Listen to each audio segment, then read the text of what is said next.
Baik, selamat siang menjelang sore.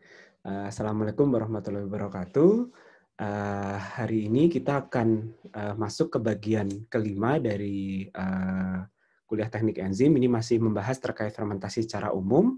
Dan pada hari ini kita akan membahas terkait sterilisasi. Karena dalam bioproses atau proses yang menggunakan katalis, utamanya kalau Anda menggunakan katalis sel ya, sel mikroba misalnya, penerapan sterilisasi dalam proses fermentasi itu sangat penting. Mungkin sudah ada yang tahu kenapa penting, kenapa Anda perlu melakukan sterilisasi, atau kenapa sterilisasi itu merupakan hal yang secara umum perlu dilakukan dalam industri bioproses. Yang ini tidak ada atau tidak dilakukan di industri kimia biasa. Supaya tidak ada kontaminasi, Pak. Betul. Supaya tidak ada kontaminasi. Ya, jadi itu adalah tujuan utama dari sterilisasi. Ya. Jadi kenapa tidak boleh ada kontaminasi dalam suatu proses fermentasi? Ini karena satu jelas kalau ada kontaminasi, atau kontaminasi itu sebetulnya apa sih? Yang disebut dengan kontaminasi?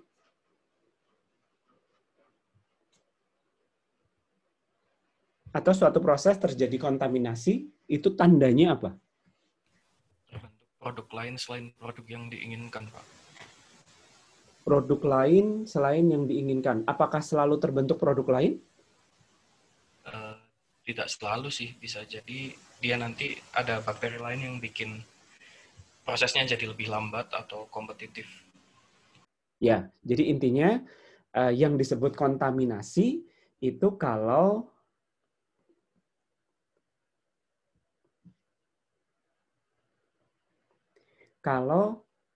kontaminasi ya, kalau ada mikroba lain atau sel hidup lain yang tumbuh selain dari mikroba yang Anda ingin tumbuhkan, ya, karena proses fermentasi itu Anda menumbuhkan mikroba, kemudian beberapa jenis proses fermentasi ini membutuhkan yang namanya, Anda mungkin istilahnya masih ingat ya, kultur murni, sehingga kalau Anda menginginkan terbentuknya jenis produk tertentu, Anda menggunakan satu jenis mikroba saja atau kultur murni. Nah, kalau ternyata selama proses fermentasi itu ada mikroba lain yang tumbuh, bukan mikroba yang Anda inginkan, itulah yang disebut dengan kontaminasi. Nah, kalau terjadi kontaminasi, kalau mikroba lain tumbuh, yang jelas atau efek yang paling terlihat adalah apa? Anda mau menumbuhkan satu jenis mikroba, ternyata terjadi kontaminasi. Mikroba lain tumbuh. Maka terhadap mikroba yang tadi Anda tumbuhkan, yang ingin Anda tumbuhkan, pertumbuhannya bagaimana? Tadi ada yang sudah menyebut istilahnya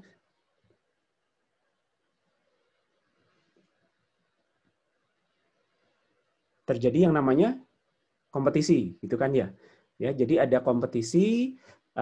Kompetisinya dalam hal apa? Dalam hal menggunakan si medium atau substrat yang Anda siapkan. Karena sebetulnya medium, komposisi medium di dalam substrat itu kan mengandung nutrisi-nutrisi yang sebetulnya tidak hanya akan dimanfaatkan oleh, atau Anda menyiapkan medium dengan komposisi tertentu, tujuan awalnya kan agar dimanfaatkan oleh mikroba yang ingin Anda tumbuhkan. Nah, kalau ada mikroba lain yang tumbuh, tentunya nutrien tadi akan dimanfaatkan oleh si mikroba kontaminan tadi. Sehingga yang tadinya hanya disediakan oleh si kultur murni itu, maka akan dipakai oleh yang lain. Efek tercepat apa? Ya berarti karena makanannya dibagi-bagi, pertumbuhan mikroba yang Anda inginkan menjadi lebih lambat. Atau pertumbuhannya tidak secepat kalau tidak ada kontaminan mikroba lain. Itu efek paling jelas gitu ya, yang namanya kompetisi. Bahkan kalau misalnya mikroba kontaminannya itu lebih kuat, dia lebih cepat tumbuh, lebih bandel gitu ya, karena mungkin Anda kultur murninya adalah sel yang direkayasa gitu ya. Kalau kontaminannya itu lebih bandel, tumbuhnya lebih bagus, Anda bisa jadi tidak bisa mendapatkan biokatalis dalam jumlah yang diinginkan. Atau dapat dikatakan bahwa memang selnya akan gagal untuk tumbuh. Sel yang ingin Anda pakai ya, biokatalis yang ingin Anda pakai. Ya, kalau selnya tidak bisa tumbuh, kenapa? Terus bagaimana? Ya sudah, fermentasinya bubar gitu ya. Fermentasinya tidak akan menghasilkan. Kalau tujuan fermentasinya untuk menumbuhkan sel, ya berarti Anda tidak dapat atau Anda tidak bisa memperoleh sel dengan jumlah yang sesuai harapan. Nah, kalau fermentasinya bertujuan untuk memperoleh produk, ya, dan produk itu dihasilkan oleh biokatalis yang Anda ingin tumbuhkan, ketika biokatalisnya itu dapat pesaing untuk hidup, untuk menggunakan medium yang sudah Anda siapkan, maka karena tadi ya pertumbuhannya terhambat karena saingan makanan, setelah pertumbuhannya terhambat, maka produktivitas dari fermentasi juga akan menjadi turun. Ya, karena produknya tidak akan sebanyak kalau tidak ada kontaminasi. Itu efek berikutnya. Oke, efek berikutnya lagi apa? Ketika muncul mikroba kontaminan ini bisa jadi tidak hanya makan nutrien terus tumbuh, bisa jadi dia menghasilkan produk lain. Nah, sehingga apa? Produk lain ini bisa mengkontaminasi produk yang ingin dihasilkan. Atau kalau dalam contoh misalnya Anda ingin melakukan fermentasi untuk menghasilkan antibiotik dari suatu jenis jamur tertentu gitu ya. Nah, ternyata dengan medium yang sama terjadi kontaminasi, ada mikroba lain yang bisa tumbuh. Nah, berarti apa? Mikroba lain ini berarti dia mampu hidup walaupun si jamur yang Anda ingin tumbuhkan ini menghasilkan antibiotik. Artinya ada potensi sudah mengkontaminasi, berarti ada potensi bahwa mikroba yang survive ini dia punya sifat resisten terhadap antibiotik. Nah, kemudian kalau si mikroba kontaminan ini menghasilkan produk, tadi dia akan mengkontaminasi produk. Kalau sudah mengkontaminasi produk, ya berarti kualitas produk yang ingin Anda produksi menjadi turun. Karena terlalu banyak kontaminannya. Ya, Anda masih ingat ya, bahwa secara umum, meskipun fermentasi itu sudah dijaga ketat, maksudnya sudah tidak terjadi kontaminasi, konsentrasi produk pada cairan fermentasi awal, ya setelah proses fermentasi belum dilakukan proses pemisahan dan seterusnya, itu konsentrasinya relatif rendah. Sehingga Anda membutuhkan tahapan pemisahan dan pemurnian yang lebih panjang dibandingkan kalau proses kimia biasa. Nah, apalagi sekarang kalau ada kontaminasi, kontaminannya tambah banyak. Produk yang mengkontaminasi tambah banyak. Kualitasnya tambah turun. Konsentrasinya makin rendah, dan nanti proses hilir yang akan dilakukan atau yang perlu dilakukan akan menjadi semakin kompleks. Inilah mengapa sterilisasi itu sangat-sangat penting dalam proses fermentasi. Merupakan hal yang sangat-sangat harus dijaga ketika Anda melakukan fermentasi, khususnya kalau katalisnya atau biokatalisnya adalah kultur yang murni. Satu jenis kultur, atau memang dia sifatnya, mungkin sudah pernah dengar ya, konsorsium. Jadi kalau konsorsium, ini kulturnya tidak hanya satu, lebih dari satu, tapi Anda tahu apa saja yang ada di situ. Spesiesnya apa saja. Makanya namanya konsorsium. Ya, kelompok belajar, bukan kelompok belajar, kelompok untuk menjalankan fermentasi tertentu. Nah, kalau kultur murni ataupun konsorsium, ini sterilisasi menjadi sangat-sangat penting. mau nggak mau Anda harus memasukkan tahapan sterilisasi sebelum proses fermentasinya jalan. Bagaimana kalau Anda menggunakan kultur campuran? Kultur campuran bedanya dengan konsorsium ya, ini adalah campuran, isinya apa saja ini kita tidak tahu. Nah, kalau kultur campuran ini biasanya tidak perlu sterilisasi. Biasanya hidupnya atau kultur yang bisa tumbuh pada sistem fermentasi Anda itu yang memang akan ya dibiarkan begitu saja. Dia tumbuh karena kondisi dari si medium. Mediumnya apa, kondisi fermentasinya bagaimana, dan nanti dia secara selektif kondisi tadi akan menyeleksi mikroba apa saja yang bisa tumbuh. Nah, paling yang Anda atur misalnya pH-nya. Jadi kalau Anda mau menyeleksi untuk meminimalisir mikroba-mikroba lain yang tidak berperan dalam proses fermentasi, kalau pakai kultur campuran, itu biasanya yang diatur pH-nya. Jadi nanti hanya mikroba yang pH-nya optimum pada pH tertentu, pada pH yang Anda atur yang bisa tumbuh. Atau seleksinya ya kemarin satunya adalah pada temperaturnya. Jadi tidak dilakukan sterilisasi. Udah biarkan saja tumbuh. Oke. Tadi tujuan utamanya adalah menghindari kontaminasi. Nah, sebelum melakukan sterilisasi, Anda perlu memilih atau Anda perlu menggunakan, ya memang harus menggunakan kultur murni. Jadi percuma kalau Anda sudah melakukan sterilisasi, kemudian nanti ada yang namanya tahapan-tahapan dilakukan secara aseptik gitu ya. Nah ini terus kulturnya tidak kultur murni. Jadi ya kontaminasinya bukan dari medium, bukan dari wadahnya gitu ya, tapi ya dari kulturnya. Jadi sebelum untuk memastikan tidak ada kontaminasi, berarti memang di awal Anda harus pastikan Anda menggunakan kultur yang jelas. Kultur murni atau konsorsium, dapatnya dari mana, isinya apa saja, itu sudah harus jelas.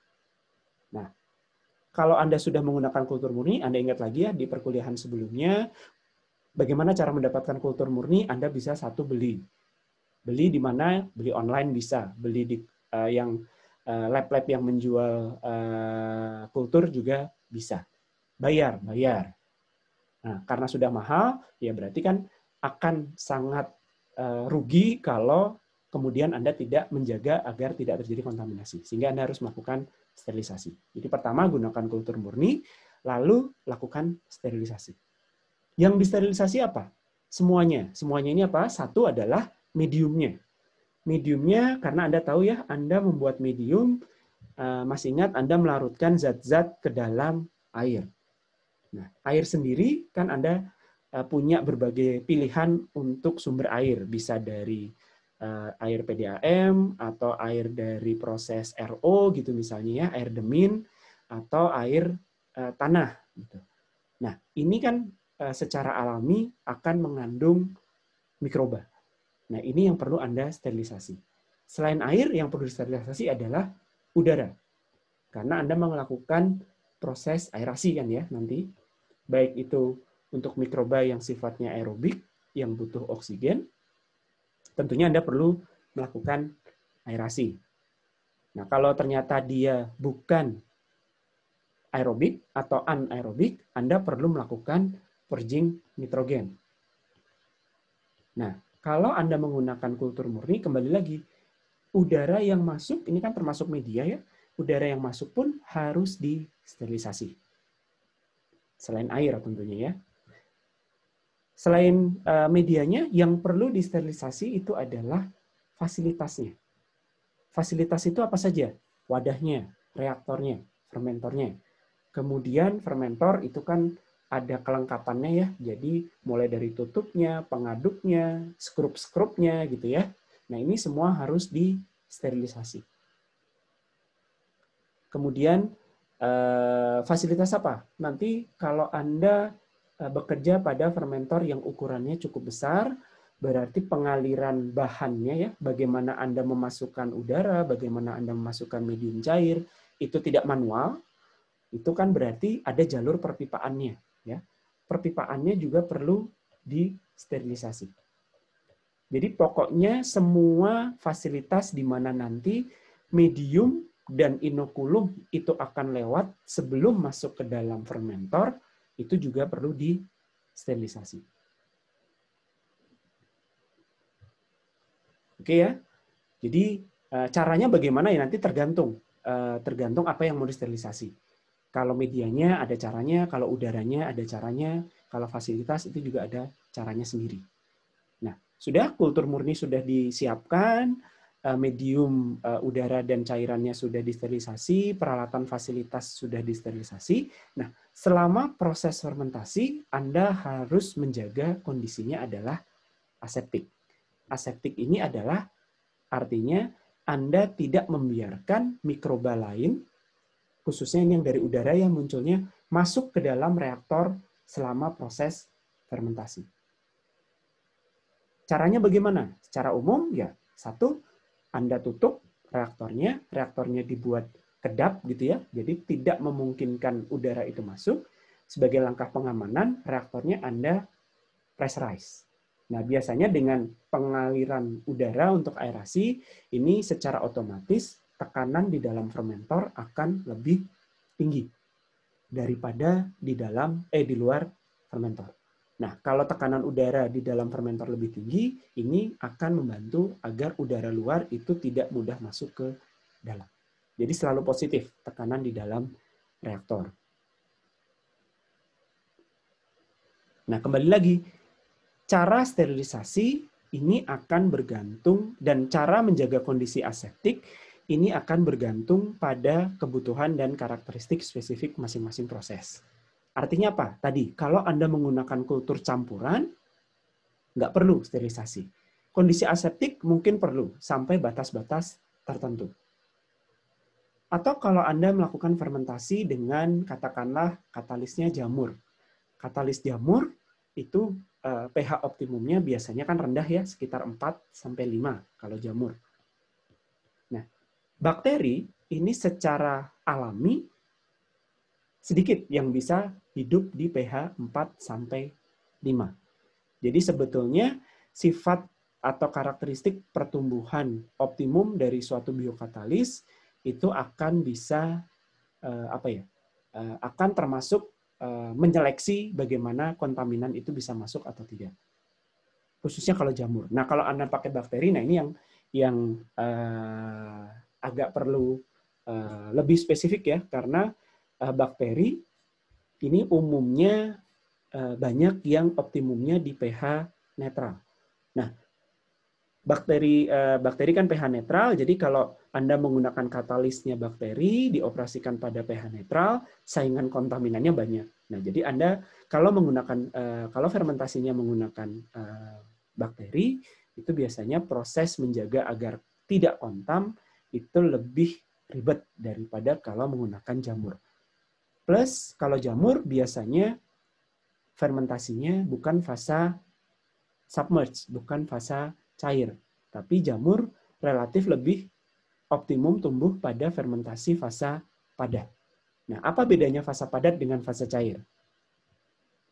Secara umum, beda utamanya ada di mana?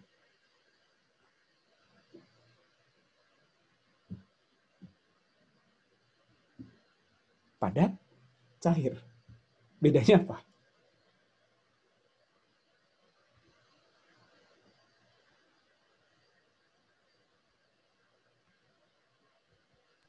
Fasa, Pak. Kenapa? Perbedaan yang paling bisa kelihatan beda fasa, Pak. Beda fasa itu maksudnya gimana? Jadi perbedaan terbesar dari fermentasi fasa padat dan fasa cair adalah pada, maksudnya beda fasanya itu pada apa? Pada perbedaan mediumnya, Pak. Medianya. Mediumnya.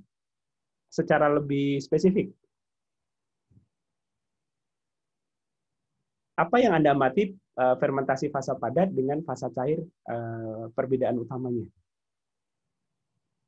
Yang satu kan mediumnya padat. yang satu mediumnya cair. Nah, ini beda apa sih? Beda kadar air. Betul, Kak? Ya kan? Ya. Jadi secara umum fasa padat, yang namanya juga fasa padat tuh. Fasa padat kan beda ya, kalau submerge atau fermentasi fasa cair, ini semua nutrien yang Anda butuhkan selain oksigen ya, itu Anda larutkan ke dalam air. Jadi air itu merupakan komponen terbesar dalam fermentasi. Oke, sementara kalau fasa padat, kadar airnya sangat sedikit. Moisture content-nya juga sangat sedikit. Nah, mana yang gampang tumbuh? Di fasa cair atau di fasa padat? Mana di fasa cair nutriennya terlarut dengan baik. Kalau nutrien terlarut dengan baik, pencampurannya baik, maka perpindahan nutrien ke mikroba itu akan lebih bagus. Ya, hambatan perpindahan massa nutrien dari fasa cair ke fasa padat itu akan lebih baik. Sehingga pada fasa cair banyak mikroba yang gampang tumbuh. Oke. Nah, sementara kalau fasa padat nutriennya apakah terlarut dengan baik? Tidak. Jadi pencampuran nutrien kan Anda punya sumber C, sumber N, sumber S ya. Kalau di fasa cair itu semua teraduk dengan baik. Komposisinya bagus. Nah, kalau di fasa padat, komposisinya menjadi tidak bagus. Ada daerah yang memang kaya sumber C, ada daerah yang kaya sumber N, jadi distribusi nutriennya itu tidak baik. Kalau distribusi nutriennya tidak baik, itu secara otomatis akan menyeleksi pertumbuhan mikroba. Bisa dipahami ya? Nah, belum kalau Anda menumbuhkan jamur kan tadi secara umum dia akan tumbuh pada pH yang relatif rendah. Nah, kalau pH-nya relatif rendah, sudah pH-nya relatif rendah, distribusi nutrisinya tidak bagus, moisture content-nya kecil gitu ya, kadar airnya kecil, maka secara umum itu sudah secara alami itu sudah menyeleksi siapa yang bisa tumbuh, siapa yang bisa bertahan untuk tumbuh. Sehingga kalau fermentasi jamur ini menjaga agar kondisinya tidak kontam itu lebih mudah. Ya paling yang kontaminasi adalah jamur lain gitu ya. Anda harus pastikan bahwa tidak ada jamur lain yang nanti bisa mengkontaminasi jamur yang Anda tumbuhkan. Oke, dari sini ada yang mau ditanyakan dulu?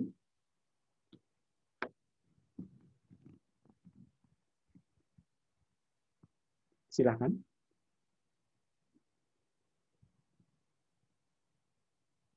Cukup jelas ya? Baik. Nah, sekarang yang namanya steril dan nanti bagaimana Anda menjaga proses aseptik, ini biasanya, atau bukan biasanya ya, tidak ada istilahnya ya yang namanya proses ini butuh 75% steril atau 50% steril. Jadi standar untuk mencapai proses sterilisasi atau untuk mencapai kondisi aseptik ini biasanya sifatnya absolut. Proses ini disebut berhasil mensterilisasi atau tidak berhasil mensterilisasi. Walaupun nanti ada kriteria, kan namanya sterilisasi itu kan Anda ingin mencegah kontaminan untuk tumbuh. Atau sebenarnya ada dua ya, proses sterilisasi itu ada dua. Yang satu adalah mencegah kontaminan itu tumbuh. Ya. Mencegah. Jadi memang jangan sampai ada yang tumbuh. Gimana caranya biar nggak ada yang tumbuh? Dia dibuat tidak tumbuh, kondisinya memang dibuat agar mikroba itu tidak bisa tumbuh, atau memang dicegah agar dia tidak masuk ke dalam sistem fermentasi. Atau mikroba yang sudah ada dan tumbuh dimatikan. Ya, jadi secara umum metode pelaksanaan sterilisasi itu ada yang namanya metode penghilangan dan ada metode inaktivasi. Ini kebalik ya, maaf, penjelasan saya kebalik. kalau penghilangan, sorry, udah siang.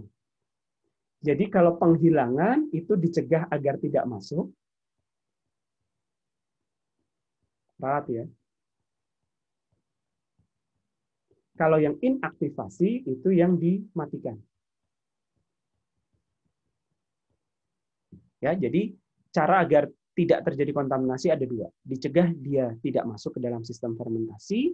Kemudian yang kedua adalah kita tidak bisa mencegah masuk, tapi yang sudah ada di dalam itu dibuat tidak tumbuh dengan cara dimatikan.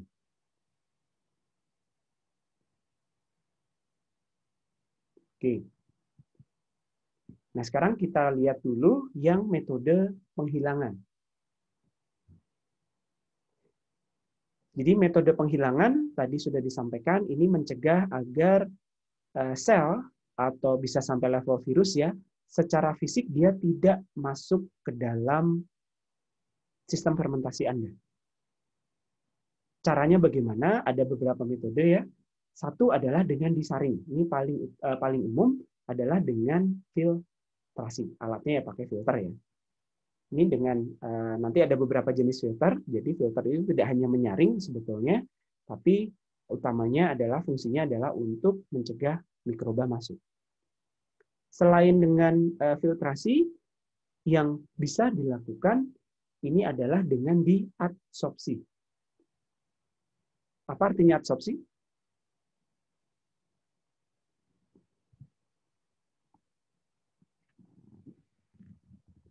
Ada yang ingat arti adsorpsi apa?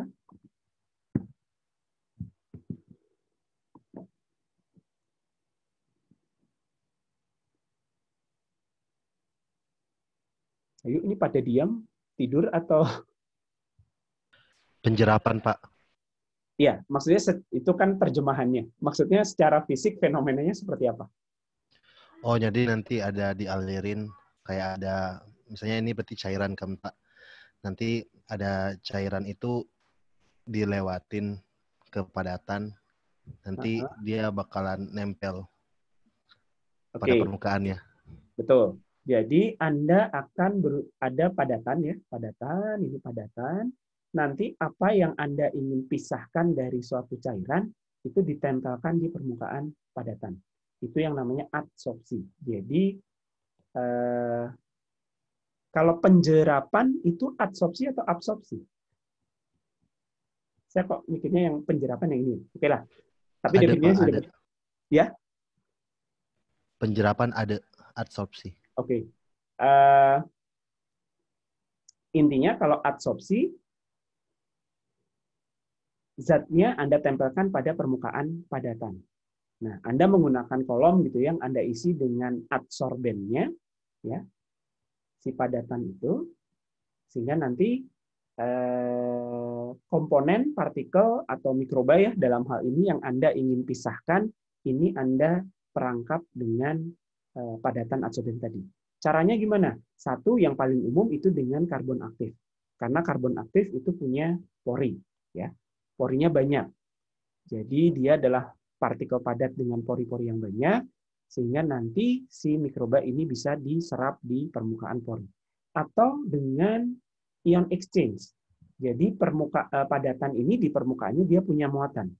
Kenapa bisa menangkap mikroba? Karena sebetulnya mikroba pun itu punya muatan. Ada yang muatannya negatif, secara umum muatannya negatif ya, tapi ada beberapa mikroba yang muatannya positif. Tapi secara umum mikroba ini punya muatan negatif di permukaannya. Sehingga perlu adsorben dengan muatan positif di permukaannya untuk menangkap si mikroba. Nah, cara lain yang umum tapi tidak 100% menghilangkan mikroba, ini adalah dengan cara sentrifugasi. Jadi Anda endapkan si mikrobanya, baru kemudian nanti cairannya digunakan.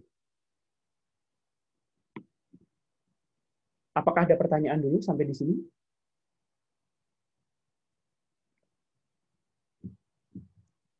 Oke, kalau tidak ada kita lanjut. Nah, filtrasi sendiri tadi sudah disampaikan ya. Jadi yang Atau saya tanya dulu deh. Prinsip filtrasi seperti apa? Sebelum Anda baca tulisan di slide ini, prinsip filtrasi yang selama ini ada di benak Anda seperti apa?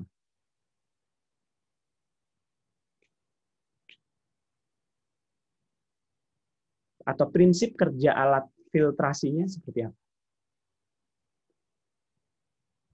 Ini coba saya panggil ya, biar bersuara. Sekarang tanggal berapa? Oke. Rindi Armaya. Ada? 17053. Ada, Pak. Ya. Filtrasi yang Anda kenal, prinsip kerjanya bagaimana? Penyaringan ya, Pak. Agak keras suaranya, kecil sekali. Penyaringan ya, Pak. Ya, itu terjemahannya. Jadi prinsip kerjanya bagaimana?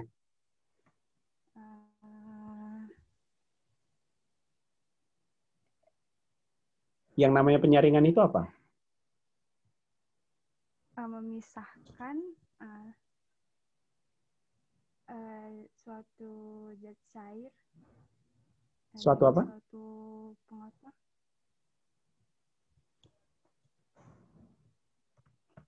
Ya, agak keras ya suaranya.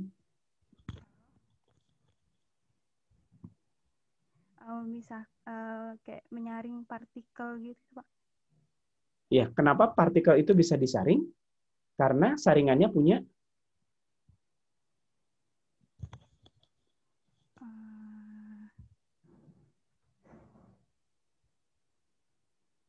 Anda pernah menyaring sesuatu kan? Oh, iya, Pak.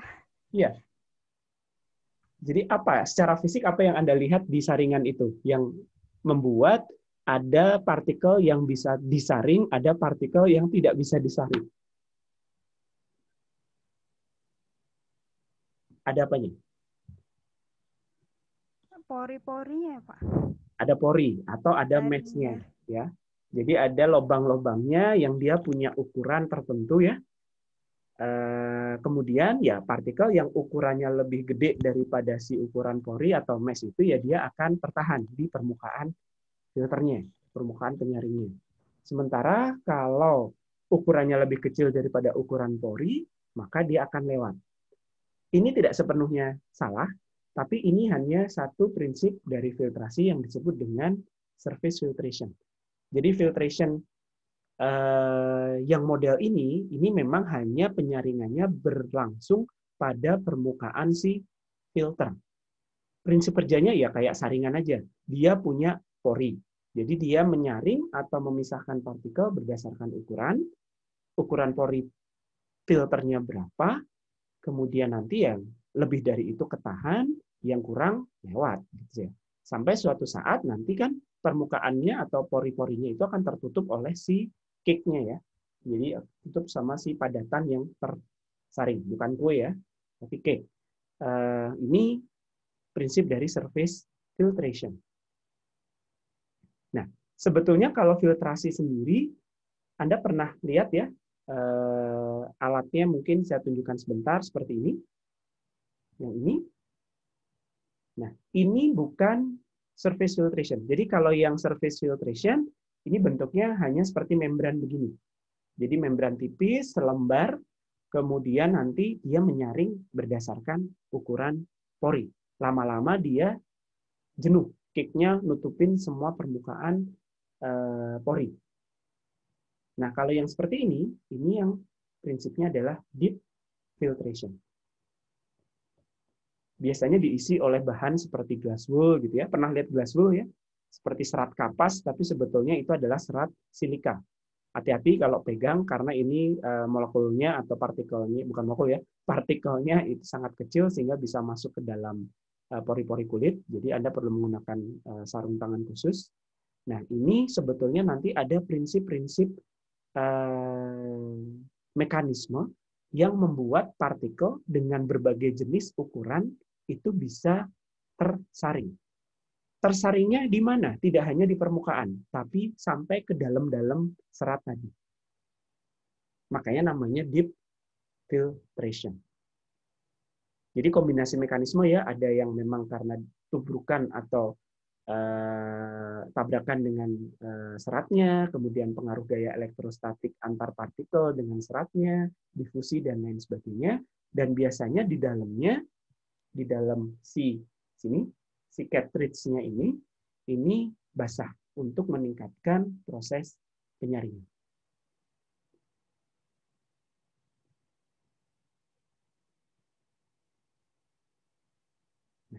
Kapan filtrasi ini digunakan atau untuk apa filtrasi ini digunakan? Filtrasi ini digunakan untuk sterilisasi udara. Ya, karena udara tidak atau susah disterilkan. Udara kan Anda harus supply dalam jumlah besar ya, secara kontinu dalam proses fermentasi. Nah, ini Anda sterilisasikan dengan cara dilewatkan ke filter. Atau untuk medium cair, kalau medium cair sebetulnya ada cara sterilisasi nanti ya dengan cara dipanaskan ya secara umum. Nah ini kalau medium cair ini sifatnya gampang rusak dengan dipanaskan atau berbahaya kalau dipanaskan, misalnya bahan-bahan hidrokarbon ya yang mudah terbakar kalau panas. Nah ini Anda sterilisasi dengan filtrasi.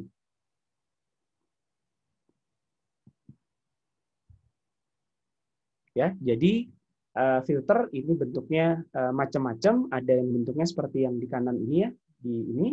Ini biasanya dipasang di mana? Anda pernah menggunakan filter yang modelnya seperti dua gambar di kanan itu?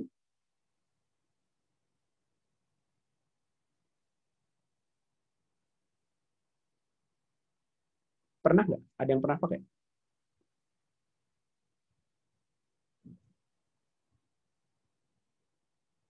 Tahu itu dipakainya bersamaan atau berbarengan dengan alat apa? Atau bagaimana cara Anda menggunakan filter yang model dua di kanan ini? Kalau di lab yang pakai syringe itu biasanya dipompakan melewati itu, Pak. Ya, betul. Ini adalah syringe filter. Namanya adalah syringe filter. Kenapa namanya syringe filter? Ya karena dipasangnya dengan syringe. Syringe tahu ya, alat suntik itu loh. Jadi jarumnya Anda ganti dengan si filter. Nah, kalau yang modul yang di sebelah kiri, dua di kiri, atau yang seperti ini Anda bisa pakai di sebelum dan sesudah selang gitu ya. Nanti selangnya Anda hubungkan dengan fermentor.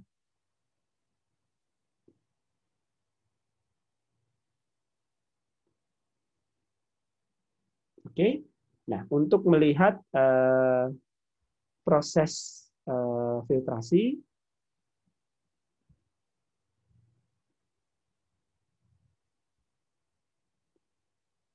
saya coba tampilkan sedikit animasi ya, sebentar.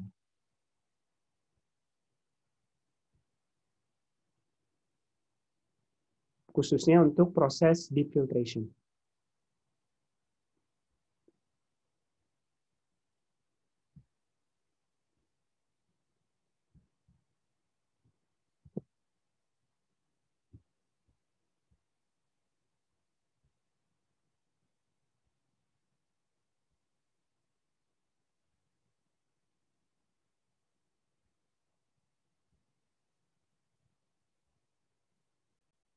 Apakah sudah terlihat? Sudah, Pak. Kalau begitu saya putar ya.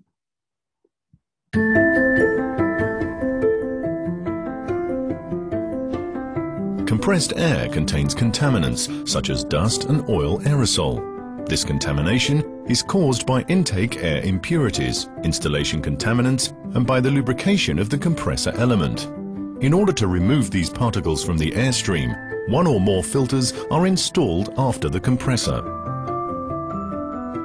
Inside these filters, there are a number of glass fiber layers. These consist of very thin fibers, distributed randomly and oriented in all directions. But how does filtration work? It's often thought that our filters work as sieves, whereby the particles are larger than the pores of the filtration medium and are retained at the filter media surface. This is a misconception. Oil aerosol and dust particles in compressed air are much smaller than the media pores, so sieving does not occur. Instead, 3 different filtration mechanisms are at work. Each of these mechanisms is responsible for capturing particles of a particular size. The first mechanism is inertial impaction. The unclean air flows through the filter media, but the heavier particles don't follow the gas flow streamlines because of their large inertia. Instead, they travel along a straight path until they collide with a fiber and are thus removed from the air. Impaction becomes more important with increasing particle size. The second mechanism is called interception and involves particles of a somewhat smaller size. These are particles that are light enough to follow the streamline. But when the radius of the particle is larger than the distance between the streamline and the edge of the fiber, the particle hits the fiber. It gets stuck there and is thus removed from the air. Interception gains importance with increasing particle size. The third mechanism is diffusion, and this takes care of the smallest particles. These small particles do not strictly follow the streamlines. They move randomly due to collisions with gas molecules. We call this Brownian motion. Because of this erratic movement, they're bound to collide with a fiber. The smaller the particle is, the higher its freedom of movement, and therefore the higher the probability that it will encounter a fiber. Capture by diffusion becomes more important with decreasing particle size. The total filter efficiency is the result of the combination of these 3 filtration mechanisms.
Oke, ada yang mau ditanyakan dulu?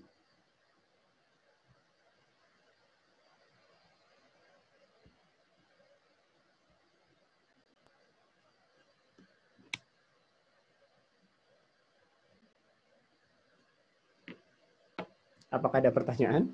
Jadi tadi sudah diperlihatkan ya. Jadi tidak hanya partikel itu tertahan di permukaan, tapi memang ada proses atau mekanisme dari kenapa si partikel, atau sebetulnya di sini ya partikelnya mikroba ya, mikroba itu bisa disaring di dalam filter. Kalau yang video kedua tadi adalah contoh aplikasi filter di industri pangan. Jadi memang kalau industri pangan kan mereka lebih ribet ya. Jadi requirement terhadap kontaminasi itu lebih tinggi, sehingga proses filtrasi untuk udaranya pun itu bisa lewat Anda mungkin pernah dengar HACCP ya. HACCP itu adalah standar yang digunakan di industri pangan. Ini salah satunya adalah menjamin agar udara, tidak hanya udara proses itu adalah udara yang digunakan untuk produksi, tapi juga udara lingkungan yang disirkulasikan di dalam pabrik pun itu tidak boleh mengandung mikroba pada batas-batas tertentu. Nah ini requirement lebih tinggi, sehingga sistem filtrasi untuk udaranya pun lebih rigid. Mungkin itu ya untuk filtrasi. Nah sekarang, ini suara saya masih kedengeran kan ya? Masih, Pak. Oke. Kalau untuk cairannya atau untuk peralatannya, jadi proses sterilisasi yang dilakukan itu adalah proses inaktivasi. Jadi Anda tahu tadi ya, air itu pasti sudah mengandung mikroba. Kemudian reaktor pada permukaannya, atau kalau Anda bekerja di skala lab, itu juga pasti permukaan gelas kimianya, permukaan spatulanya, dan lain sebagainya, itu pasti sudah mengandung mikroba. Nah, sehingga yang Anda lakukan adalah mematikan atau menginaktivasi dari si mikroba calon kontaminan tadi. Nah, caranya bisa secara langsung, jadi ya langsung dikontakkan dengan bahan yang sifatnya panas, maupun dengan perpindahan panas secara tidak langsung. Nanti kita akan lihat gambarnya. Jadi di sini Anda bisa menggunakan yang namanya dry heat atau dengan menggunakan moist heat.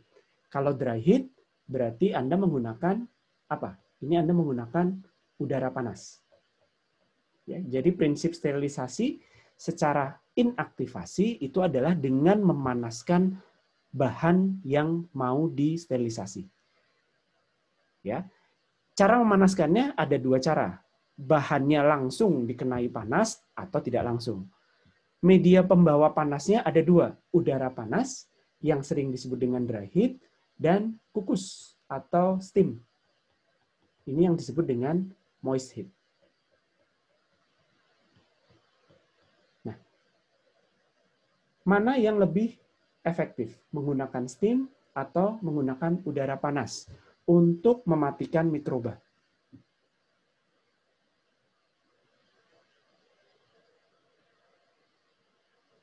Mana yang lebih efektif dan lebih efisien? Kira-kira yang mana?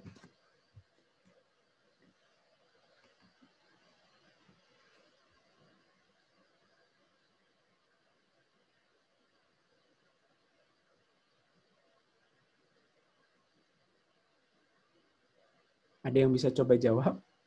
Atau perlu dipanggil? Mari kita panggil. Andika Yudhistira. Ada? Atau ditinggal tidur ini?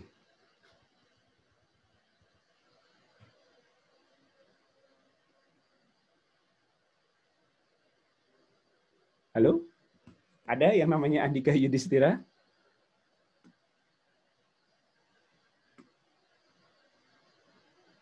Jawab lewat chat boleh, kalau susah lewat mic.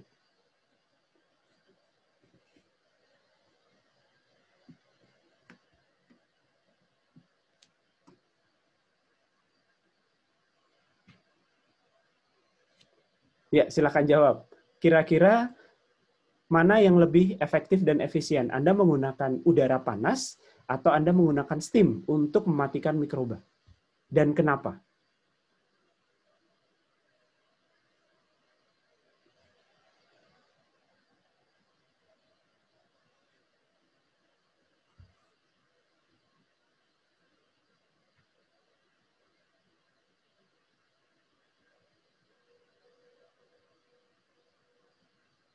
Ada yang mau coba membantu menjawab?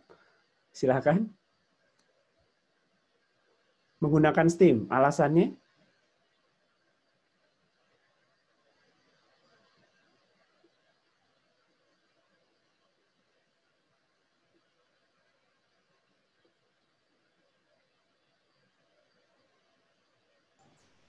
Mau coba bantu jawab boleh Pak? Silakan. Kalau menurut saya juga steam, karena steam itu kan airnya yang digunakan biasanya sudah melalui proses-proses yang sudah ditentukan. Misalnya penghilangan ion kation anion, habis itu penghilangan mineral-mineral yang tidak diinginkan. Jadi mungkin asumsi saya kontaminannya akan lebih rendah kalau daripada udara. Mungkin udara yang diambil juga harus misalnya difilter, dan mungkin ukurannya bisa lebih kecil dan mungkin lebih sulit. Mungkin dari saya seperti itu, Pak.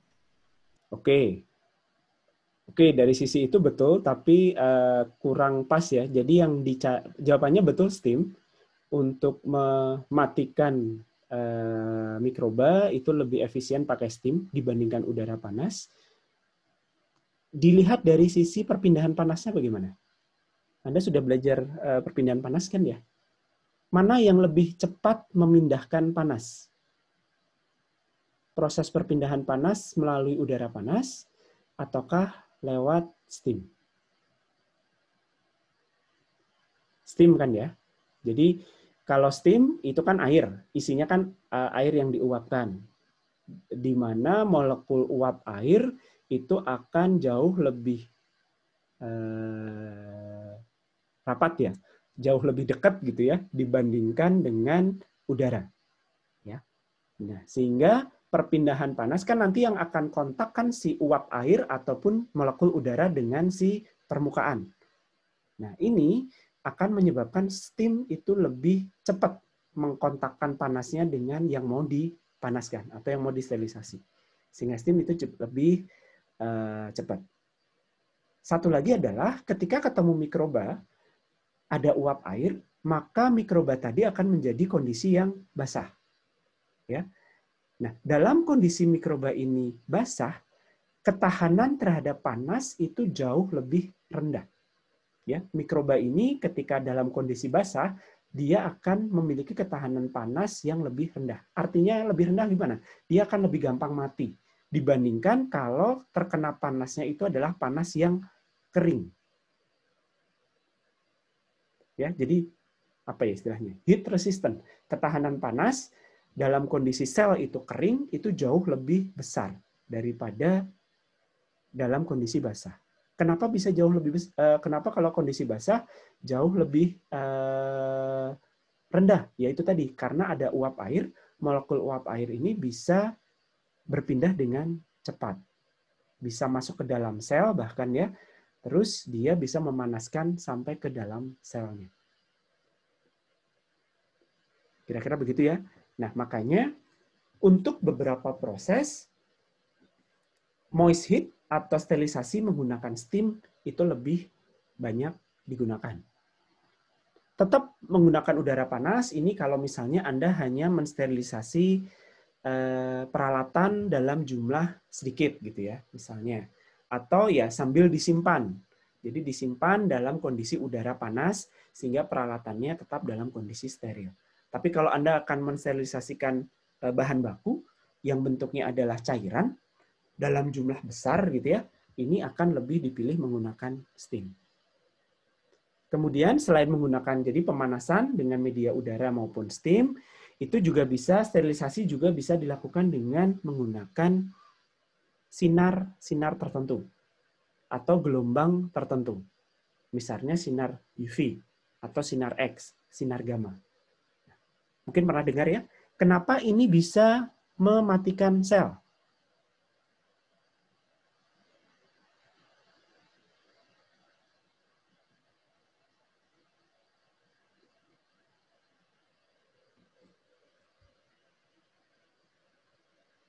Kenapa sinar? Apakah Anda bisa mematikan sel hanya dengan sinar cahaya tampak?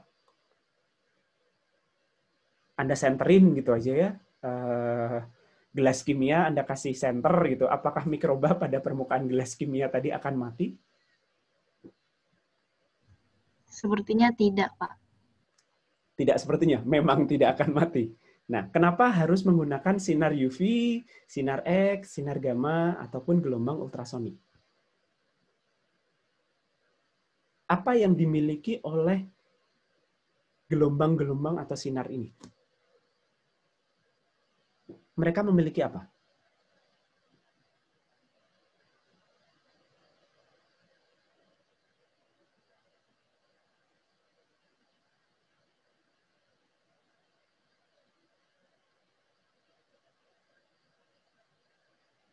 Ada yang tahu? Atau ada yang ingat? Mesti ingat sih. Cuman mungkin sepertinya tahu, tapi mungkin tidak ingat gitu ya.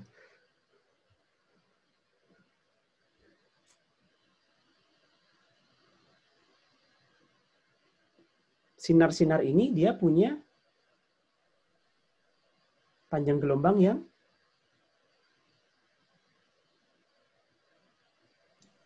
Perbedaan panjang gelombangnya mungkin, Pak. panjang gelombangnya panjang atau pendek? Sinar Pendek, merah Pak. ya pendek. Jadi panjang gelombangnya itu pendek. Kalau ultrasonik frekuensinya tinggi. Sehingga ini punya energi yang tinggi. Anda masih ingat ya, energi itu adalah pena saya agak masalah. Oke. Hukum Planck ya, bahwa energi itu akan sebanding dengan frekuensi atau H kali F ya, akan sebanding dengan frekuensi dan berbanding terbalik dengan panjang gelombang. Sehingga kalau sinar-sinar ini punya panjang gelombang yang rendah, sangat rendah, atau gelombangnya punya frekuensi yang tinggi, dia punya energi yang tinggi. Terus ngapain? Energi yang tinggi ini bisa menembus sampai dia memecah inti sel. Sehingga nanti selnya akan rusak. Atau minimal ya tadi, sinar UV, sinar X juga bisa digunakan untuk memutasi mikroba. Karena dia bisa merusak sampai ke level DNA-nya. Nah, proses sterilisasi dengan menggunakan energi tinggi ini biasanya digunakan untuk sterilisasi peralatan. Ya, selain menggunakan udara panas, ini juga bisa menggunakan UV. Ada yang namanya biological safety cabinet ya, kemarin sudah pernah disinggung. Ini juga merupakan alat untuk melakukan kerja, untuk menjaga kondisi kerja di lab itu tetap aseptis. Nah, sebelum digunakan, si biological safety cabinet ini dibersihkan dulu pakai bahan kimia ya, karena bahan kimia juga merupakan bahan untuk mensterilisasi, terus baru dia di UV dulu. Ada lampu UV-nya. Oke, terakhir yang bisa digunakan untuk sterilisasi itu adalah bahan kimia. Bahan kimia beberapa hal, beberapa jenis yang memang dia punya kemampuan mengoksidasi senyawa organik. Karena mikroba itu adalah senyawa organik gitu ya. Contohnya banyak, ada etanol, ada kaporit atau natrium hipoklorit, bisa menggunakan ozon, ada formaldehid atau ya formalin. Nah, ini biasanya digunakan untuk sterilisasi peralatan atau fermentor ya sebelum digunakan, tapi perlu dipastikan bahwa harus bersih.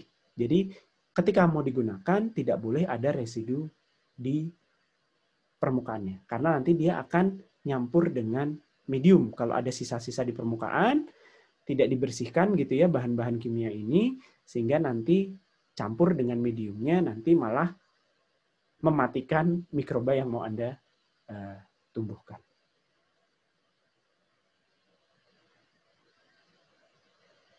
Alat-alatnya seperti apa nanti agak ke belakang kita lihat. Oke. Nah, sekarang kalau melihat kinetikanya, jadi secara sederhana yang namanya mensterilisasi itu kan Anda mau mematikan, menginaktivasi mikroba. Jadi kinetika inaktivasi atau kita sebut saja kinetika kematian mikroba gitu ya. Ini sebetulnya bisa didekati dengan persamaan orde 1.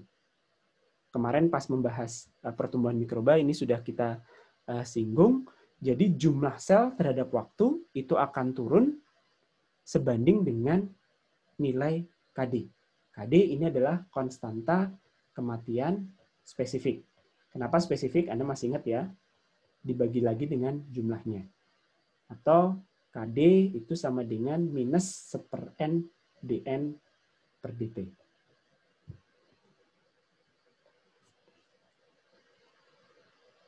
Nah, pada proses sterilisasi, ya walaupun ketika kemarin kita membahas kinetika pertumbuhan, ini kan konsentrasi sel, pertumbuhan sel itu bisa dinyatakan sebagai jumlah maupun konsentrasi. Nanti konstanta yang KD-nya itu juga mengikuti. Tapi untuk proses sterilisasi ini biasanya yang dilihat itu adalah sebagai jumlah, bukan konsentrasi. Jadi ketika Anda mengeset proses sterilisasi itu tercapai dengan baik, berhasil atau tidak, itu Anda harus menspesifikasi berapa kemungkinan atau probabilistik dari kematian si selnya. Artinya, berapa jumlah sel yang bisa mati dalam waktu tertentu. Ya, jadi dalam jumlah, dan itu dalam probabilistik. Probabilistik ini ya jumlah awal per jumlah akhir gitu ya. Berapa rasio yang pengen didapatkan. Nah, dari persamaan ini Anda bisa integrasikan saja ya. Dari sini nggak ada masalah. Bahwa jumlah sel yang mati pada T tertentu itu akan sebanding dengan jumlah sel awal dikalikan eksponen dari minus KD kali T. Artinya apa? Kalau ini ada di pangkat, apa arti dari persamaan ini? Kematian atau jumlah sel yang mati itu akan dipengaruhi oleh KD dan T. Makin lama waktunya, makin besar nilai T-nya, maka jumlah sel yang mati akan semakin banyak atau semakin sedikit.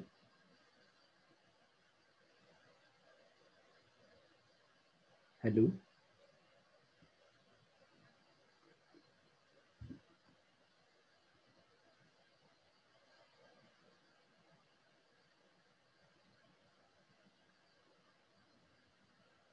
Kalau Anda lihat dari persamaan kinetika ini, bahwa N pada waktu T itu akan sama dengan N0. N0 itu adalah jumlah awal, dikalikan eksponen minus KD kali T, maka ketika T-nya diperpanjang, Anda akan mendapatkan jumlah sel yang mati akan semakin banyak. Iya kan? Jadi, waktu sterilisasi itu merupakan satu parameter yang perlu diperhatikan. Karena secara umum, bagaimana cara mendapatkan kondisi yang makin steril, atau bagaimana cara mematikan sel yang makin banyak, ya tinggal diperlama waktu sterilisasinya. Yang kedua adalah KD. Makin besar KD-nya, sama seperti T-nya. Kalau konstanta kematian spesifik dari suatu jenis mikroba, jadi KD ini spesifik ya untuk setiap jenis sel, maka kalau KD-nya semakin besar, maka dia akan makin banyak yang mati pada T yang sama. Ya, jadi kalau dua jenis mikroba Anda sterilisasi dengan durasi yang sama, maka sel dengan nilai KD yang lebih besar itu akan mati dalam jumlah yang lebih banyak. Nah, KD ini merupakan parameter spesifik sel. Parameter spesifik sel ini apa? Satu, ditentukan oleh jenis selnya atau spesies selnya. Artinya setiap sel memang sudah punya sifat alami, KD-nya beda-beda. Selain jenis sel atau spesies sel, KD ini juga dipengaruhi oleh kondisi kesehatan selnya. Anda masih ingat ya, sel itu ada yang fase adaptasi, ada yang fase eksponensial, ada yang fase stasioner. Masih ingat kan ya, ketika fase adaptasi, nilai KD-nya belum signifikan. Nilai mu dan nilai KD belum signifikan. Ketika fase eksponensial, nilai mu-nya itu jauh lebih signifikan daripada nilai KD. Atau dengan kata lain, nilai KD-nya lebih kecil. Nah, ketika sel dalam kondisi eksponensial, selnya sehat. Dia tidak mudah mati dibandingkan dengan sel yang sudah masuk fase stasioner. Itu jenisnya sama. Spesiesnya sama, tapi kondisi kesehatan atau kondisi fisiologis dari selnya itu beda. Mana yang lebih gampang mati? Ya stasioner, karena yang KD-nya lebih gede. Atau sel vegetatif dengan spora. Spora itu lebih susah mati. Dia punya barrier di permukaan selnya. Barrier ini ya tadi ya tahan terhadap panas, tahan terhadap kondisi lingkungan yang jelek. Nah, ini secara kuantifikasi dinyatakan spora punya KD yang jauh lebih kecil. Bisa sampai kalau sel itu katakanlah ya, KD-nya itu 10 sampai 10 pangkat 10 per menit. Ini untuk sel. KD ya. Kalau spora itu hanya 1 per menit. KD-nya. Bisa sampai 1/10 pangkat 10 gitu ya. Jadi spora memang jauh lebih susah untuk disterilisasi. Nah, KD ini adalah fungsi temperatur. Ya. Anda masih ingat kalau persamaan kinetik dinyatakan sebagai fungsi temperatur, ini ya persamaannya akan mengikuti hukum Arrhenius. Di mana nanti ya akan dipengaruhi oleh temperatur, ya artinya apa? Kalau temperaturnya semakin besar, nilai KD-nya menjadi semakin besar. Semakin besar berarti apa? Semakin gampang mati. Ya, jadi salah satu cara untuk mempercepat proses sterilisasi, mempercepat kematian sel, Anda naikkan temperaturnya. Tadi kan naikkan waktunya. Ini opsinya adalah menaikkan temperaturnya. Nah, jenis mikroba itu ngaruhnya di mana? Di nilai energi aktivasi. Ini energi aktivasi maksudnya apa? Ya energi minimal yang dibutuhkan untuk mematikan mikroba. Dipengaruhi oleh apa? Dipengaruhi oleh jenisnya, jenis mikrobanya. Ya, misalnya E. coli energi aktivasinya 127. Sementara Bacillus thermophilus energi aktivasinya 68,7 kilokalori per mol. Artinya apa? Semakin besar EA-nya, EA itu kan energi aktivasi, EA itu adalah energi minimum yang diperlukan untuk mematikan mikroba. Berarti kalau EA-nya makin besar, maka selnya akan makin susah untuk mati. Oke ya, bisa dipahami ya dari sini. Nah, ini contoh yang bisa Anda perhatikan. Ini adalah N/N0, jadi rasio antara sel sebelum dan sesudah sterilisasi. Kemudian Anda hubungkan dengan waktu. Nah, terlihat ya, pada berbagai jenis temperatur, profilnya linear. Artinya apa? Pada temperatur yang sama, Anda naikkan temperaturnya, jumlah sel yang mati semakin banyak. N/N0-nya menurun. Tapi pada temperatur yang lebih tinggi, makin ke kiri kan temperaturnya makin tinggi. Anda lihat N/N0-nya itu semakin cepat turunnya. Slope-nya kan semakin besar. Pada temperatur 54, Anda bandingkan dengan temperatur 60, dengan waktu 2 menit sampai 4 menit, penurunannya jauh sekali. Yang 60.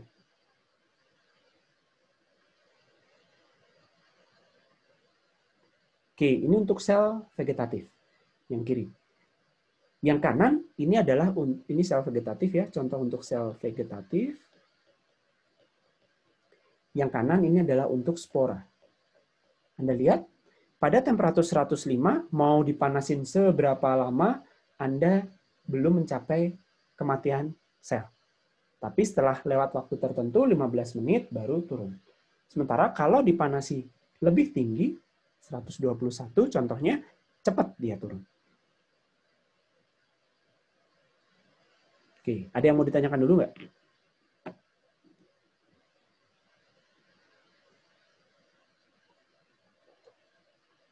Oh iya, saya lupa nanya. Sudah pernah dapat materi ini nggak? Takutnya ini saya cuma mengulang materi.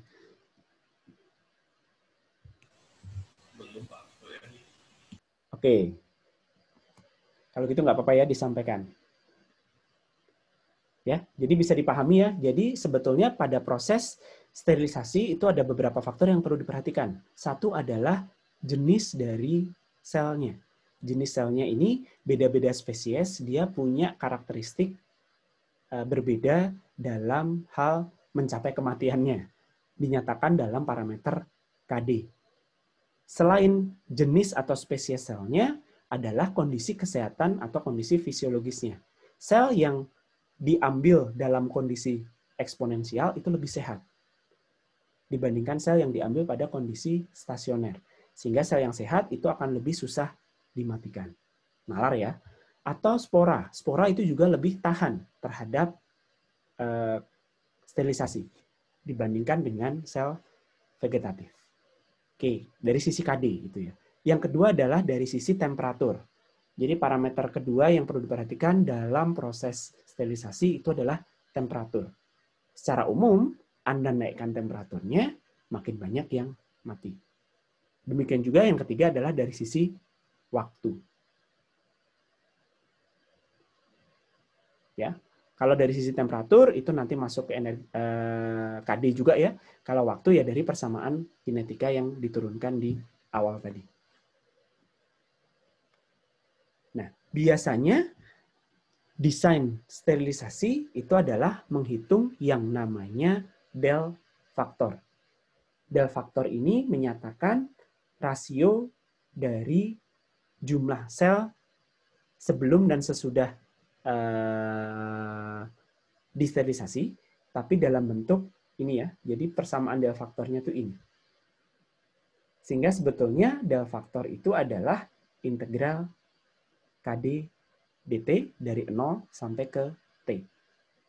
Atau KD-nya, kan KD tadi sama dengan alfa ya, atau KD 0, ini sebetulnya KD 0. KD 0 itu adalah KD pada kondisi standar ya, persamaan kinetika biasa EA per RT. Jadi setelah diintegrasikan, jadi yang ini. Atau secara sederhana, bahwa Anda perlu mencapai N per N0 itu berapa? Ya, del faktor adalah len dari N0 per N, karena nilainya harus positif. Nah, sehingga, atau kalau ditulis dalam bahasa lain, ini N per N0 itu yang mau dicapai berapa? Artinya, kalau N per N0 itu 0,1, berarti dari 10 mikroba yang mati 1. Dari 10 mikroba yang mati 9. Tinggal sisa 1.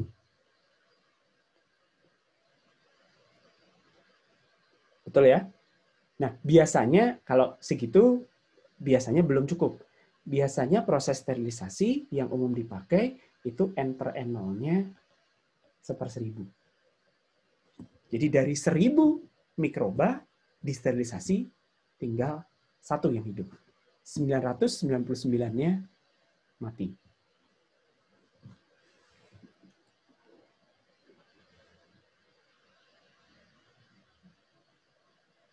Oke. Nah, sterilisasi ini bisa didekati prosesnya dengan 2 jenis reaktor ya. Satu adalah sterilisasi batch atau partaian. Sebentar. Slide-nya masih terlihat ya?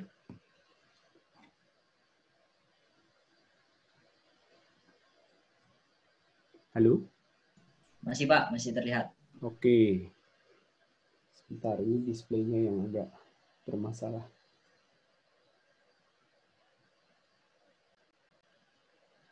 Ya. Ya, jadi sterilisasi itu dilakukan secara batch atau secara kontinu.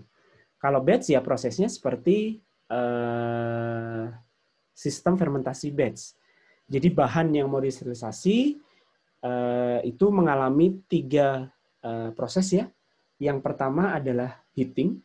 Jadi heating itu si bahan tadi dipanaskan dari temperatur awalnya, temperatur kamar gitu ya, dipanaskan, Jadi T awal gitu ya, dipanaskan sampai mencapai proses T sterilisasi pada temperatur sterilisasi. Ini yang namanya proses heating.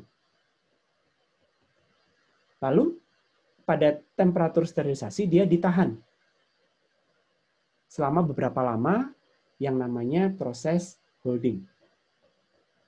Nanti dia diturunkan sampai balik lagi ke T awal, kita sebutnya T akhir, ini yang namanya cooling. Jadi ini adalah tahap sterilisasi yang umum dilakukan. Jadi bahannya dipanasin dulu sampai temperatur tertentu, di holding, terus didinginkan. Cara memanaskannya bagaimana? Ya, tadi macam-macam.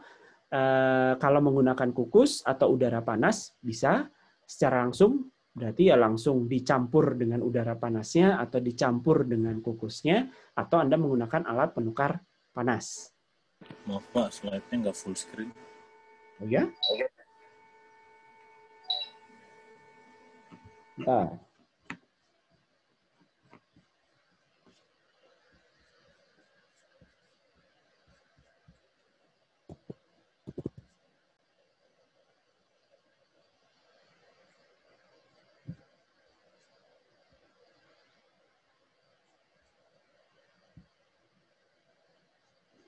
Saya coba share lagi ya.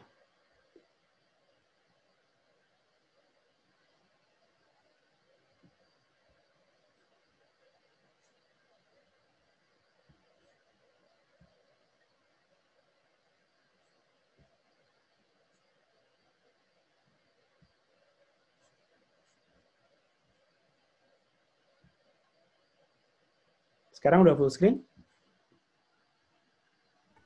Sudah Pak.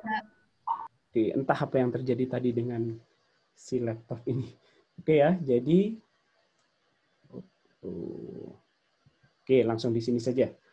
Kelihatan.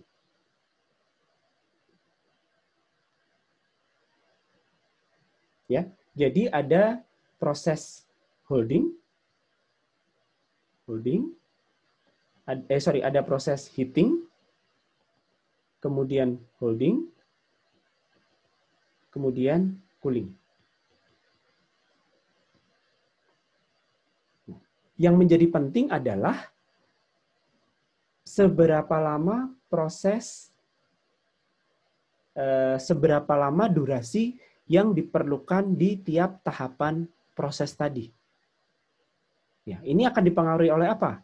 Ini akan dipengaruhi oleh satu, ya, pemanasannya menggunakan apa? Perpindahan panasnya itu secepat apa? Anda bisa pakai steam, steamnya itu bisa ditembak langsung ke cairannya, atau menggunakan heat exchanger gitu ya, atau menggunakan heating coil gitu, atau menggunakan pemanas listrik. Nah, ini akan menentukan seberapa cepat panas itu pindah dari media pemanas ke bahan yang mau dipanaskan. Sehingga Anda bisa dapat profil yang merah ataupun yang kiri. Yang merah artinya apa? Proses pemanasan dan proses pendinginan dilakukan dengan cepat. Holdingnya kira-kira sama ya, waktu holding, durasi holding kira-kira sama. Tapi bedanya yang hijau, proses pemanasan dan pendinginnya itu lama. Nah, ini yang menjadi tantangan pada proses batch. Karena Anda akan didikte ya. Jadi pemanasan sterilisasi secara batch itu nanti akan didikte oleh seberapa efisien laju perpindahan panas dari media sterilisasi ke bahan yang mau disterilisasi. Sebetulnya apa sih kerugian kalau proses heating dan coolingnya itu lama?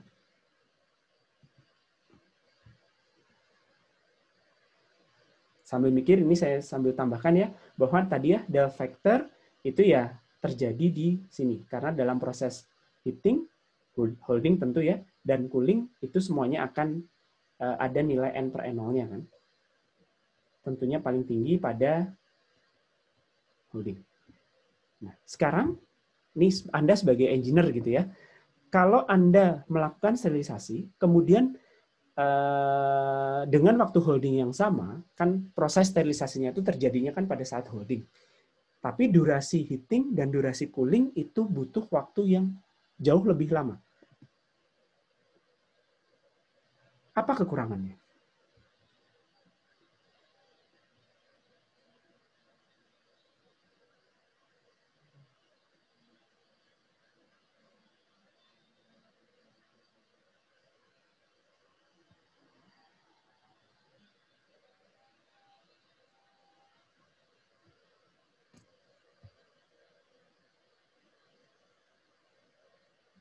Kira-kira apa?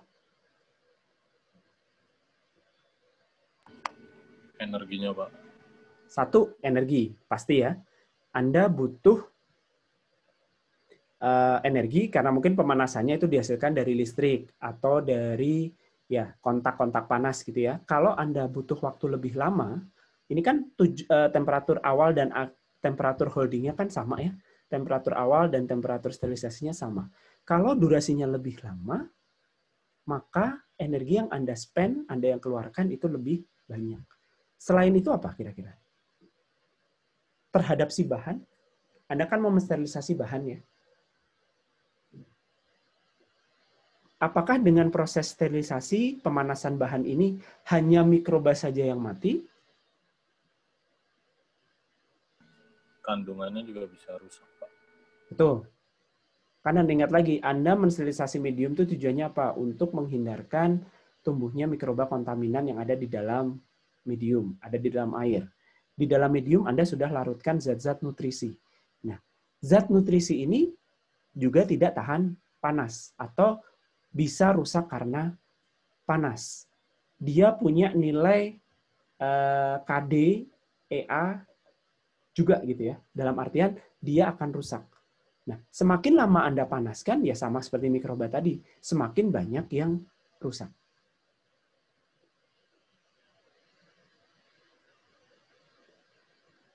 Nah, makanya proses sterilisasi ini dilakukan secepat mungkin.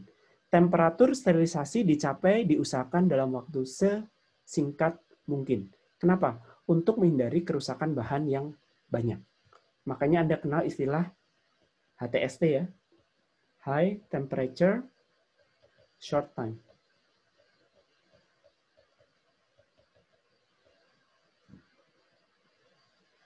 Kenapa ini dicari? Kenapa ini dilakukan ya? Tadi untuk meminimalkan kerusakan mikroba, kerusakan nutrien. Maaf. Nah, bagaimana caranya? Salah satunya adalah dengan mengubah dengan mode sterilisasi kontinu. Jadi pertimbangannya kapan digunakan sterilisasi kontinu sama dengan kalau menggunakan reaktor kontinu. Pertimbangan utama apa? Memindahkan mode reaktor dari batch ke kontinu itu kalau apa? Masih ingat nggak?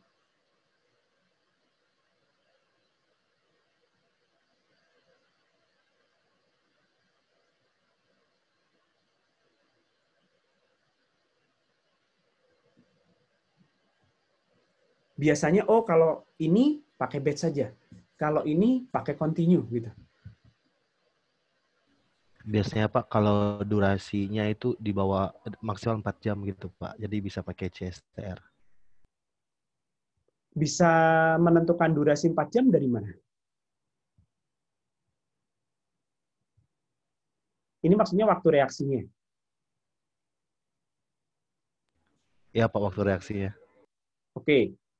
Waktu reaksi kurang tepat. Kira-kira bukan waktu reaksi. Pertimbangan utama, ini lebih cocok pakai batch, ini lebih cocok pakai continue. Yang Anda lihat dulu apanya? Coba pakai perasaan, pakai naluri, insting seorang insinyur, calon insinyur teknik kimia.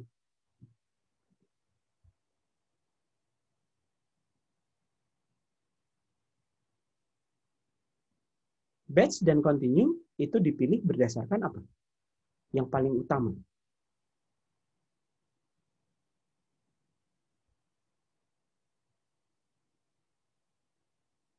Ayo, masa nggak ada yang ingat?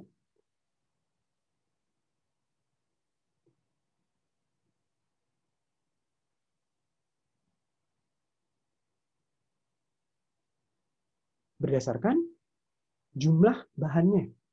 Iya kan? Berapa banyak bahan yang mau Anda reaksikan?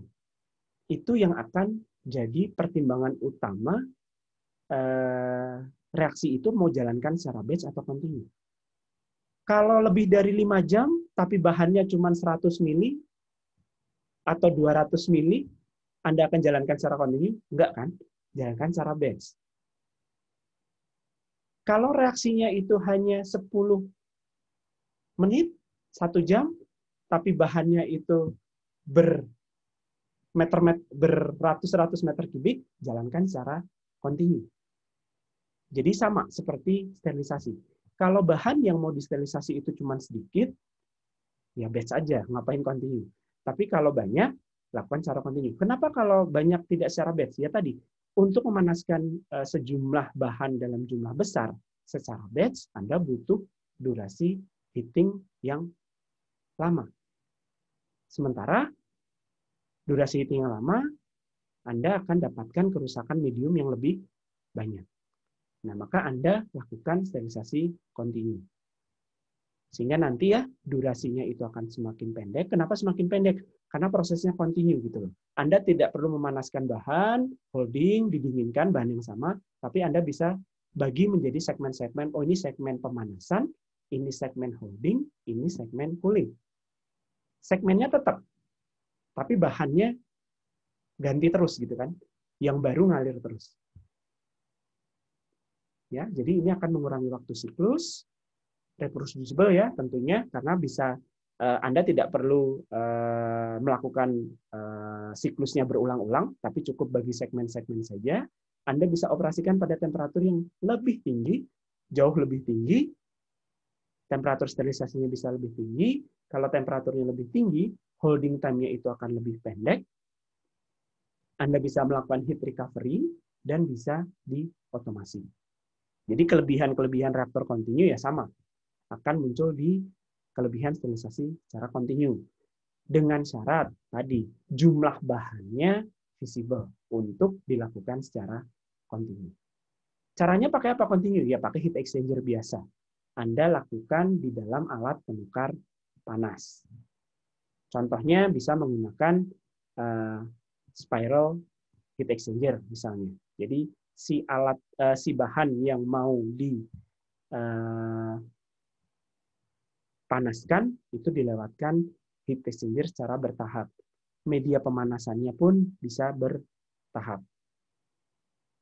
Bahkan Anda bisa menggunakan medium yang sudah panas, itu Anda gunakan beban panasnya, kan nanti medium yang sudah panas tadi kan akan didinginkan. Nah, medium yang akan didinginkan ini, beban panasnya bisa dipindahkan, bisa digunakan untuk memanaskan medium yang masih dingin yang belum disterilisasi. Jadi bisa di-recycle panasnya, atau tadi, heat recovery tadi.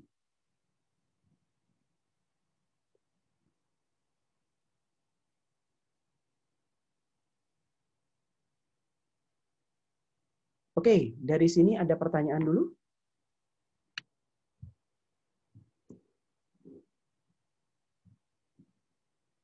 Ini diem semua cukup jelas atau bingung ini saya kalau kuliah online terus pesertanya diem semua. Silakan, ada yang mau ditanyakan? Anda sudah pernah melakukan sterilisasi di lab? Kebayang alatnya seperti apa gitu?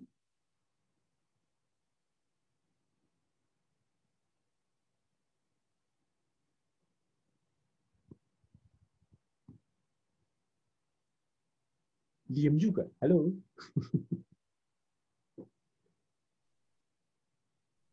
Pernah, Pak. Biasanya kalau sterilisasi alat gelas itu pakai oven. Oven. Oke. Iya, kalau media itu biasanya pakai autoclave gitu, Pak. Oke, jadi Anda sudah cukup familiar ya dengan autoclave? Semua sudah pernah mengoperasikan autoclave?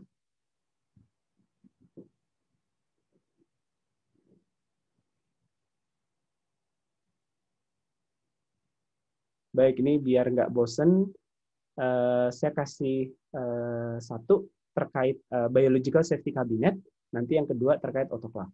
Sebentar.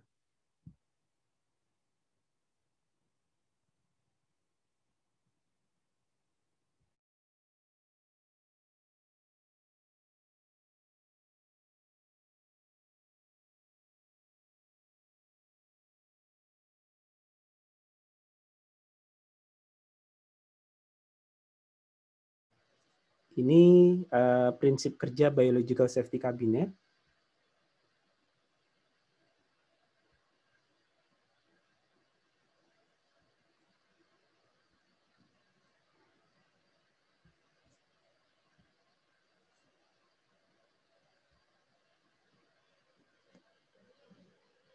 Tidak ada suaranya, jadi hanya gambar saja.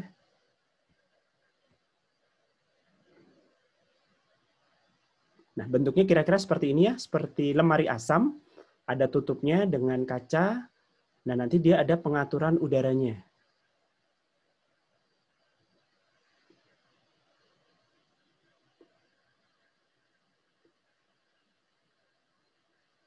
Nah, dia ada bagian untuk menghisap udara dari samping. Jadi untuk mencegah kontaminasi dari udara.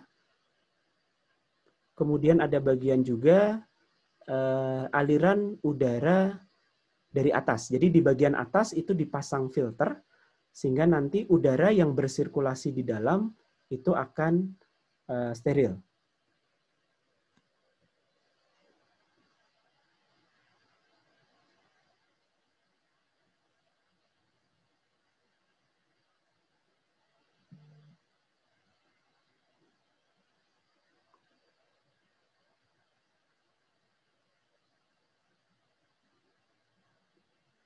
Ya, jadi ketika nanti alat ini dipakai untuk kerja, alat ini punya sistem sirkulasi di mana udara di dalamnya steril, udara dari luar itu tidak bisa masuk ke dalam. Jadi ada suction-nya di bagian bawah slide kaca yang ditutup tadi. Di bawah dan di samping ya. Nah, ini adalah HEPA filternya. High efficiency, PA-nya saya lupa ya, apa itu ya. Nah, ini jenis filter yang digunakan untuk menyaring udaranya. Ini cukup mahal ya, jadi biaya operasional dari si alat ini munculnya atau paling besarnya memang dari si penggantian filternya. Oke. Sekarang kita lihat autoclave.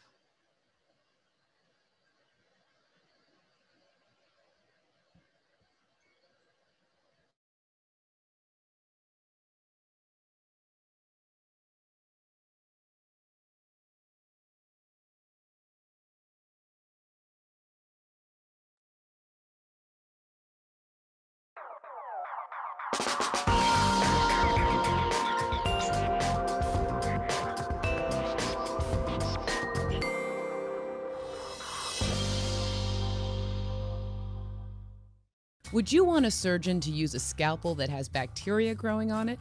Of course not. Surgical instruments must be sterilized. That means no living organisms are present.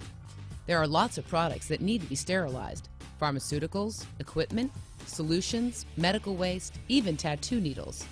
If bacteria, fungi, or viruses are present, the result could be deadly.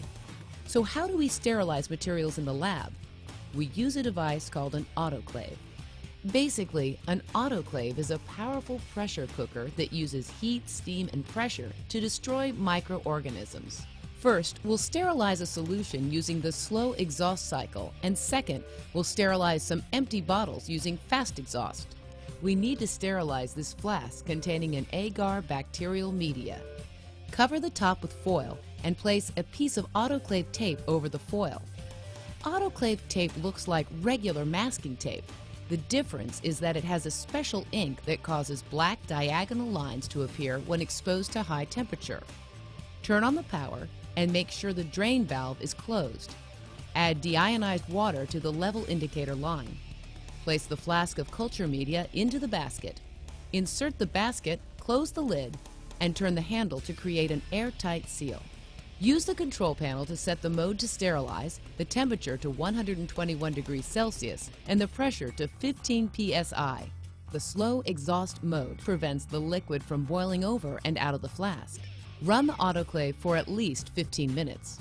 While it's running, enter the date and time and the operation details in the log and initial. Once the cycle ends and the pressure gauge reads 0 psi, slowly open the door wearing heat-resistant gloves. The black lines are visible on the autoclave tape, indicating that the proper temperature was reached. Once the culture media has cooled to about 45 degrees Celsius, it's ready to be poured into Petri dishes. Now let's run a second autoclave cycle, this time using the fast exhaust to sterilize some empty bottles. Tighten the cap, but then loosen it about halfway. Place the autoclave tape over the lid and put the bottles into the basket. Set the autoclave to 121 degrees Celsius, 15 psi, and a 20-minute runtime. Select the fast exhaust mode. Complete and initial the log. Once the cycle ends and the pressure gauge reads 0 psi, slowly open the door and remove the basket. The black lines are visible on the tape, indicating that the proper temperature was reached. The autoclave is now ready for another run. Remember, slow exhaust is for liquids and medical waste. Fast exhaust is for empty glassware and instruments. Now you're ready to go to the lab and use an autoclave.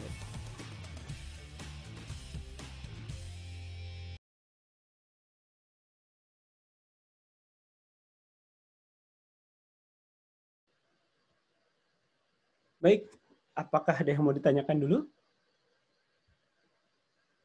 Silahkan. Oke, kalau tidak ada, sebelum ditutup, saya minta perwakilan kelas meng-capture daftar hadir ya. Terima kasih atas perhatiannya. Kuliah hari ini saya cukupkan sekian. Kita ketemu lagi hari Rabu. Selamat sore. Assalamualaikum warahmatullahi wabarakatuh. Waalaikumsalam warahmatullahi wabarakatuh. Terima kasih, Pak.